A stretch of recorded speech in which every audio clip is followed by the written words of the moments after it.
আজকে খুব উৎসব মুখর পরিবেশ। আমার কাছে মনে হচ্ছে যে এটা ঈদ ঈদ ভাব চলে আসছে আমাদের এখানে। তো সব মিলে খুব সুন্দরই লাগতেছে। এখন ভোট দেব, পছন্দের প্রার্থীদের ভোট দেব। এটা আমার জীবনের প্রথম ভোট ছিল। আমি সকালে চাঁপাইনবাবগঞ্জ থেকে চলে আসছি ট্রেনে ভোট দেওয়ার জন্যই। তো অভিজ্ঞতা অসাধারণ ছিল। আমি সকাল থেকে সবাই সুশৃঙ্খল ভাবে ভোট ভোট লাইনে দাঁড়ালাম এবং সবাই সুশৃঙ্খল ভাবে ভোট দিচ্ছি। এটা অসাধারণ বলার মতো। আর কালির বিষয়টা একটা প্রবলেম আছে যে আমি ভোট দিয়ে আসলাম, আমার কালি হাতে এখন কোনো চিহ্ন নাই। বাট এইটা আমি অত বড় প্রবলেম হিসাবেও বিবেচনা করি না, কারণ ভেতরে আইডেন্টিফিকেশনটা খুব স্বচ্ছভাবেই হচ্ছে, প্রত্যেকের আইডি কার্ডটা যাচাই করা হচ্ছে। সো এই দিক থেকে আমার কাছে মনে হয় না এটা খুব বড় একটা ইস্যু হতে পারে।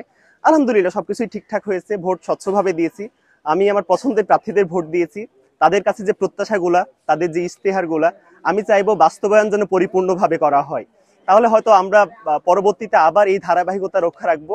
আমরা ভোট প্রদান করে আসার পরই দেখেন এইভাবে উঠে যাচ্ছে একদম। ইভেন আমার একটা ছোট বোন ভোট দিয়ে আসার পর আমি বলি যে এই আমরা ছবি উঠবো আয় একসাথে। এখন থেকে যে ওর হাতের মানে ভোটের এই কালিটা নেই, আমরা বলছি তুই তো কেবল ভোট দিয়ে আসলি, তোর কালি কোথায় গেল? কিন্তু বলে যে আপু এখনই তো উঠে গেছে। মানে এটা কিন্তু আমাদের হওয়ার কথা ছিল না, কিন্তু এখন মানে এরকম দেখতে পাচ্ছি।